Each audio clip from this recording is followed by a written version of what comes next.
Hello guys, welcome to my YouTube channel movies world. मैं हूं आपकी दोस्त माही ग्रोवर। आज मैं आपके लिए लेकर आई हूं बागी फॉर मूवी की एक्सप्रेशन, जो कि एक्शन और कॉमेडी से भरी हुई, जिसे डायरेक्ट किया ए हर्षा जी ने, जिसकी IMDb रेटिंग है 2.6 out of 10 and 71% like this movie from Google users. ये फिल्म 5 सितंबर 2025 को रिलीज़ हुई है, जिसका कुल बजट 70 करोड़ है। चलिए शुरू करते हैं आज की एक्सप्लेनेशन। जिसे शुरू करने से पहले मैं आपसे एक छोटी सी रिक्वेस्ट करना चाहूँगी। प्लीज़ मेरे चैनल को सब्सक्राइब करें, लाइक करें, कमेंट करें और बेल आइकन दबाना ना भूलें, जिससे मेरी लेटेस्ट से लेटेस्ट मूवी आपके पास सबसे पहले पहुँचे। चलिए शुरू करते हैं आज की एक्सप्लेनेशन। मूवी के पहले सीन में ही गाड़ी का एक्सीडेंट होते हुए दिखाते हैं, जो कि गाड़ी रेलवे ट्रैक पर जाकर गिरती है, जिसमें रोनी होता है और ट्रेन को आता देखकर मुस्कुराने लगता है और ट्रेन उसे उड़ा देती है। फिर एम्बुलेंस उसे हॉस्पिटल ले जाती है और पता चलता है कि वो कोमा में चला गया है। 7 महीने बाद जब वो कोमा से बाहर आता है तो एलिशा का नाम लेता है। फिर उसके घर की छत दिखाई जाती है, जो कि वहाँ पर खड़ा हुआ छत पे फ़ोन में एलिशा की वीडियो देख रहा था और उसे याद कर रहा था। तभी वो नीचे देखता है कि काफ़ी लोग रात में फ्यूनरल के लिए जा रहे थे। तभी वो नीचे जाकर उन सब के साथ बदतमीजी करता है और सबका मजाक उड़ाता है, जिससे फ्यूनरल में आए लोग भड़क जाते हैं और लड़ाई शुरू कर देते हैं। अपना हीरो रोनी फुल मूड में था फाइट में, और वो भी धांसू फाइट करता है। जिसके बाद नेक्स्ट सीन में रोनी का भाई जीतू उसे डॉक्टर आनंद के पास ले जाता है और उसकी परेशानियों के बारे में बताता है और कल रात हुए सीन की वीडियो दिखाता है। और डॉक्टर वो वीडियो रोनी को दिखाते हुए ये कहता है कि देखो रोनी, तुम अकेले ही गली में मारपीट कर रहे हो, वहाँ उसके साथ कोई भी इंसान नहीं था। जिससे रोनी को पता चलता है कि वो उसने जो कुछ भी किया वो सिर्फ उसका ख्याल यानी कि हेलुसिनेशन था। और रोनी बहुत ही कंफ्यूज था, समझ ही नहीं पा रहा था कि क्या सच है और क्या झूठ है। इस सीन में जीतू बताता है कि किसी एलिशा नाम की लड़की का जिक्र करता है, जबकि ऐसा कोई है ही नहीं। और दूसरी ओर एलिशा की कब्र पर जाकर फूल चढ़ाता है और रोता है। फिर शाम को जब रोनी अपने घर जाता है तो वहाँ उसे एक लड़की, जो कि उसके भाई अपने आप को मतलब उसके भाई ने सेक्स वर्कर को भेजा था, जो रोनी के भाई नहीं, मतलब जो उसका नाम जीतू है रोनी के भाई का। और वो उसे देखता है और कहता है कि मेरे घर में बहुत गंदगी हो रही है, चलो सफाई करो। उसे सफाई करने के लिए लगा देता है। लड़की बहुत ज़्यादा परेशान होकर गाली देने लगती है। रोनी उसे उसका असली नाम पूछता है और बताती है कि मुझे ओलिविया कहते हैं पर मेरा नाम प्रतिष्ठा है। फिर दोनों साथ में पीते हैं और एक दूसरे के बारे में बात करते हैं। रोनी एलिशा के बारे में बताता हुआ अपने ख्यालों में खो जाता है, जिससे ओलिविया को पता चलता है कि रोनी की गर्लफ्रेंड बहुत ही खूबसूरत थी, जिसे वो बहुत प्यार करता था और वह मर चुकी है। नेक्स्ट सीन में रोनी अपने घर आता है और पीते हुए नज़र उसकी रखी हुई तस्वीर पर जाती है और वो देखता है जो ख्यालों में एलिशा के साथ उसकी पिक थी, वो एलिशा की नहीं बल्कि उसके भाई के साथ है। अब उसे अपने भाई पर ही शक होने लगता है और वो उसे कॉल करता है, पर जीतू फ़ोन नहीं उठाता। रोनी उसका फ़ोन की लोकेशन ट्रैक करके गुस्से में वहाँ पहुँच जाता है। जीतू किसी की गाड़ी ठीक कर रहा था और रोनी जाकर जीतू को धमकाता है। उसके पास खड़ी लेडी रोनी को पागल और पता नहीं क्या क्या बोलती है। रोनी उसे भी डराकर भगा देता है और जीतू को घर ले जाकर वापस धमकाता है और एलिशा की वीडियो और फोटो के बारे में पूछता है, जबकि जीतू से साफ इनकार करते हुए कहता है कि तुम्हें सिर्फ ख्याल आते हैं, ऐसा कुछ भी नहीं है। रोनी इस बात पर एग्री नहीं करता और घर में तोड़फोड़ मचा देता है। जीतू उसे रोकता है और शांत करा ही रहा होता है कि वहाँ पुलिस आ जाती है। रोनी को लगता है कि जीतू ने पुलिस बुलाई है, पर बाहर जाकर पता चलता है कि उसी लेडीज़ ने पुलिस बुलाई है, जो कि रोनी ने जिसे डराया था। वो और भी गुस्से में आ जाता है और वो पुलिस वालों को मारता है। तभी वहाँ SP आता है और रोनी उसे नहीं मारता बल्कि उसके साथ पुलिस स्टेशन चला जाता है। पुलिस वाला पूछता है कि क्या चक्कर है, तो जीतू कहता है कि कुछ नहीं, बस मेरा भाई ठीक नहीं है। पर रोनी कहता है मेरी गर्लफ्रेंड एलिशा जो कि मर गई है, और प्रूफ के लिए कब्रिस्तान ले जाता है।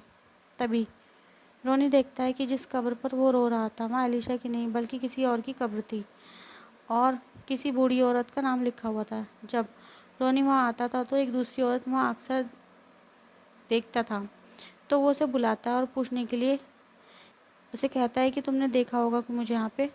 तो औरत कहती है हाँ, मैंने इसको अक्सर यहाँ पर देखा है, मुझे लगा शायद ये इसकी माँ होगी। रोनी गुस्से में लेडी का गला पकड़ लेता है और पुलिस वाले उसे रोक लेते हैं। तभी वो अपनी एलिशा की चीज़ें याद करते हुए पुलिस वालों को बताने लगता है कि मैं एलिशा को कैसे मिला था। वो बताता है कि एलिसा मुझे मार्केट में मिली थी, जहाँ पर कुछ लोग गुंडागर्दी कर रहे थे। मैं उन लोगों की धुलाई करने लगता हूँ, जिस कारण एलिशा का फ़ोन टूट कर गिर जाता है। अब फ़ोन मेरी वजह से टूट कर गिरा था, तो वो एलिशा को 4 बातें सुना देता है कि फ़ोन देख कर नहीं चला सकती हो, कहाँ पर चल रही हो, कहाँ पर नहीं, फ़ोन में ध्यान रहता है। तो फिर भी वो एलिशा का फ़ोन ठीक करने के लिए दे देता है और कहता है कि तुम इतने मेरा फ़ोन यूज़ करो, इतने तुम्हारा फ़ोन ठीक होकर नहीं आता है। अब एलिसा ये सारी बात अपनी दीदी को जाकर बताती है, जिसका नाम कैथरीन था, और उसकी दीदी उसे डांटती है और कहती है कि किसी पर विश्वास नहीं करते। नेक्स्ट सीन में रोनी पब में बियर पीता हुआ दिखता है और उसके कुछ लोग गुंडे मारने के लिए आते हैं। रोनी बाहर जाकर उनसे रिक्वेस्ट करता है कि प्लीज़ शांति बनाए रखें, पर वहाँ पर एक फ़नी फाइट दिखाता है, जिसके बाद रोनी उन सबको इकट्ठा करके अस्पताल लेके जाता है।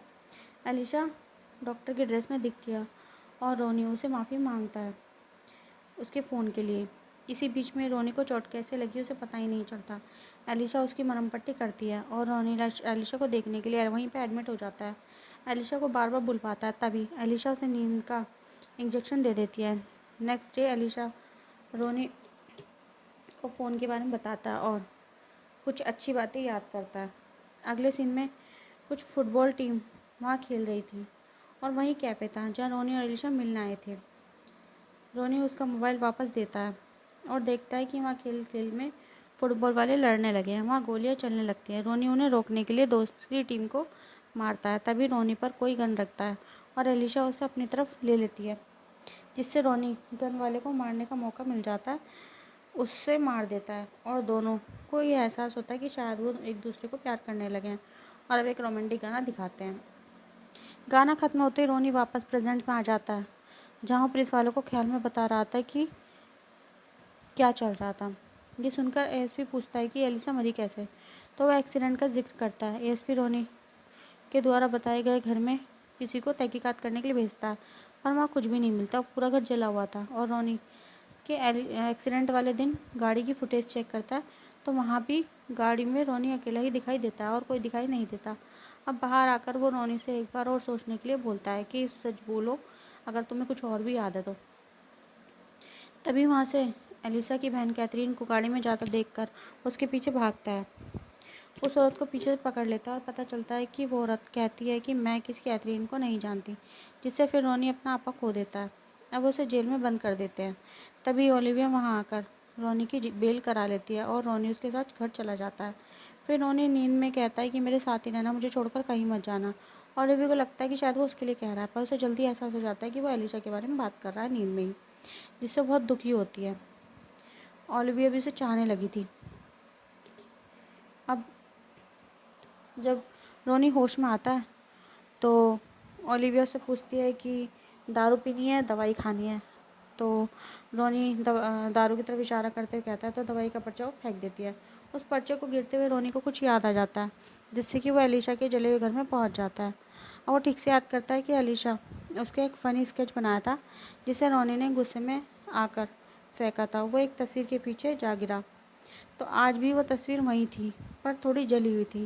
रोनी उसे हटाने ही वालता है कि वहाँ पीछे से गोली चली तस्वीर को उड़ाकर दूर कर देती है।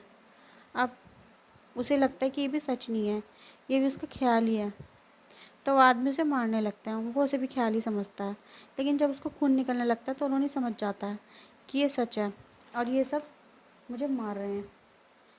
फिर वो अब उन सब की धुलाई करता है और पूछता है कि कौन हो तुम। कोई नहीं बताता, गुस्से में सबको मार देता है और एक हथौड़ी दीवार में जाकर लगती है, जिससे रोनी और एलिशा की तस्वीर दिखने लगती है, पर वो सच में है या नहीं, इसमें वो कंफ्यूज होता और मरे हुए आदमी में से किसी को ढूंढता है जो कि सच बता दे। तो फिर उनमें से एक आदमी से मिल जाता है। वो उससे पूछता है कि सामने क्या है, तो कहता है एक लड़की। कहते किसके साथ, मैं तेरे साथ। कहते नीचे क्या लिखा है, क्या नीचे लिखा है एलिशा लव रोनी। तो अब दूसरी तरफ विलन जिसका नाम चाको था, उसकी एंट्री होती है, जो कि एलिशा की पिक के आसपास चारों तरफ आग लगा रहा था। यहीं पे इंटरवल होता है। इंटरवल के बाद रोनी एलिशा की फैमिली, जैसे कि उसके फैमिली में बच्चे बहनें, सबके साथ एक अच्छी मेमोरी याद करता है। फिर सोचता है कि सबसे झूठ क्यों बोल रहे हैं।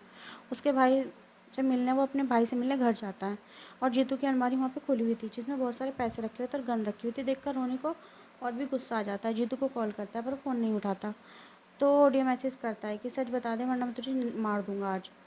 तो रोनी फिर जीतू की लोकेशन ट्रैक करके एक खेतों में पहुंच जाता है और जीतू को ढूंढता है। तभी जीतू एक रस्सी से लटका हुआ दिखता है और रोनी को जाने के लिए कहता है। रोनी उसे छुड़ाता है पर जल्दी जल्दी में जीतू बताता है कि वो तुम्हें मार देंगे।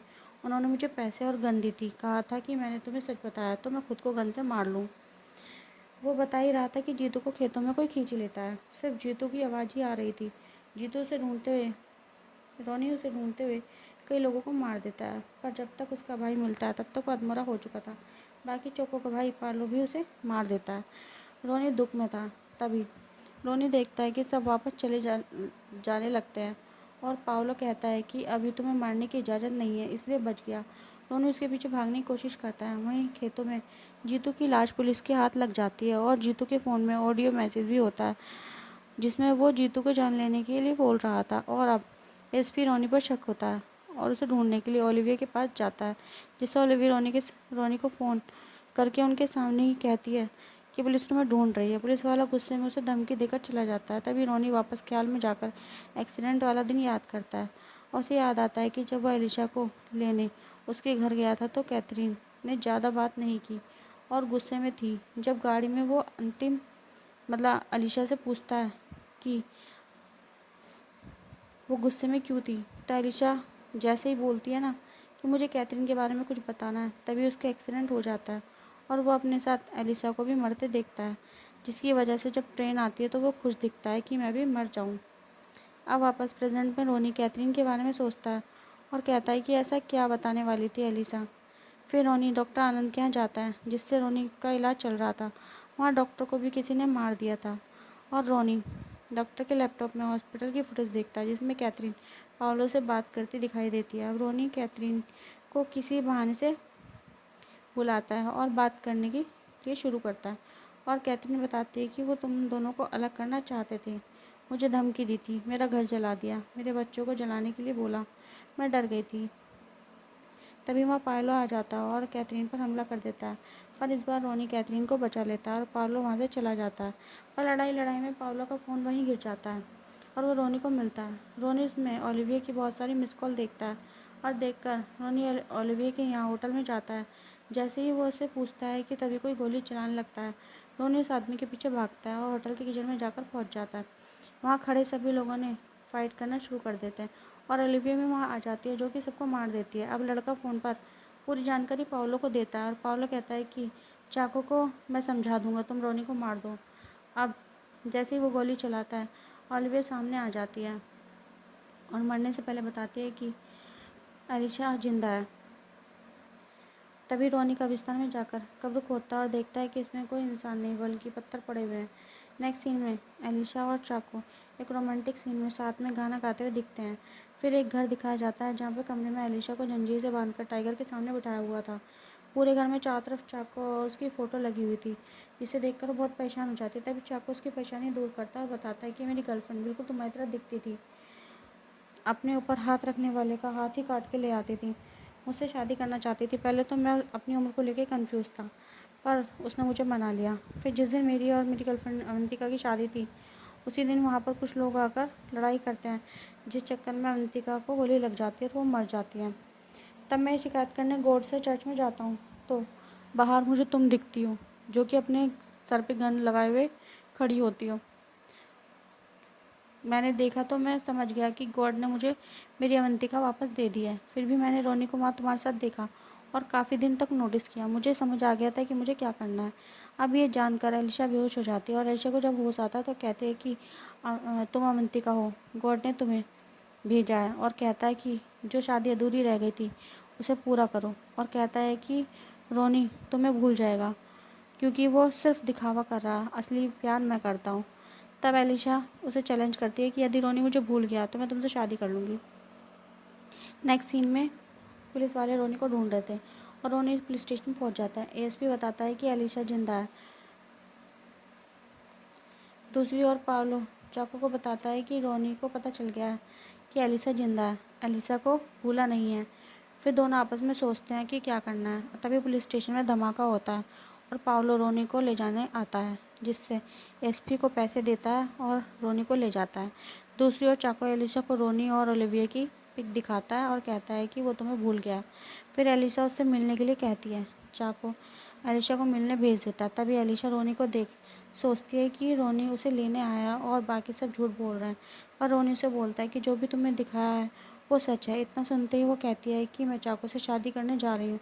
फिर पाओलो रोनी को पूरी कहानी सुनाता है कि कैसे एक्सीडेंट वाले दिन एलिशा को गायब किया, कैसे उसे ख्यालों वाली जाल में फंसाया, कैसे ओलिविया को उससे मिलवाया, सब कुछ। फिर उसे करंट लगाकर टॉर्चर करते हुए दिखाया जाता है। अब वो बेहोश हो जाता है और बेहोशी में याद करता है कि जब वो एसपी से मिलने गया था तो उसने बताया था कि इंस्पेक्टर कूते ने ये बात चाको तक फैला दी होगी, तुम्हें कहीं जाने की ज़रूरत नहीं है, वो सब तुम्हें खुद लेने आएंगे यहाँ पर। तभी एक धमाका होता है, एसपी बोलता है आ गया, फाड़ दो सबकी। तभी उसकी आँख खुलती है और वह अपने आप को छुड़ाकर सबकी तुड़ाई करता है और फिर एक बहुत बढ़िया वाला एक्शन दिखाया जाता है। तभी उन सबको मारकर जहाँ ओलिविया और चाको की शादी हो रही थी उसी चर्च में पहुँच जाता है। फिर क्या और एक्शन दिखाता है, रोनी और चाको के बीच में भी लड़ाई होती है, जिससे एक पल लगा कि रोनी मर गया। एलिशा गन लेकर रोनी के पास जाती है और चाको को लगता है कि वो उसे मारने जा रही है, पर तभी एलिशा को ख्याल में दिखते हैं कि जब पायलो रोनी को झूठ बोलने को कहता है तो रोनी उसका हाथ पकड़कर इशारे में बता देता है कि सब झूठ है और सब चाको को बताती है। इतने में रोनी को होश आ जाता है और फिर रोनी उसे मारता है पर जिंदा छोड़ देता है। तब एलिशा कहती है कि इसे मार दो वरना ये मुझे दोबारा आकर ले जाएगा, और चाको शादी की रिंग हाथ में लेकर अवंतिका को याद करता है और गन लेकर मारने ही वाला होता है कि जीसस गॉड की मूर्ति उस पर आकर गिर जाती है, जिससे वो मर जाता है। और दोनों को प्यार देखकर रोनी अवंतिका और चाको की कब्र एक साथ बनवाता है। एंड बूम, एंड यहीं पर फिल्म ख़त्म हो जाती है। पूरी एक्सप्लेनेशन सुनने के लिए thank you so much guys. Please मेरे चैनल को सब्सक्राइब करें। आपका बहुत बहुत धन्यवाद। बाय।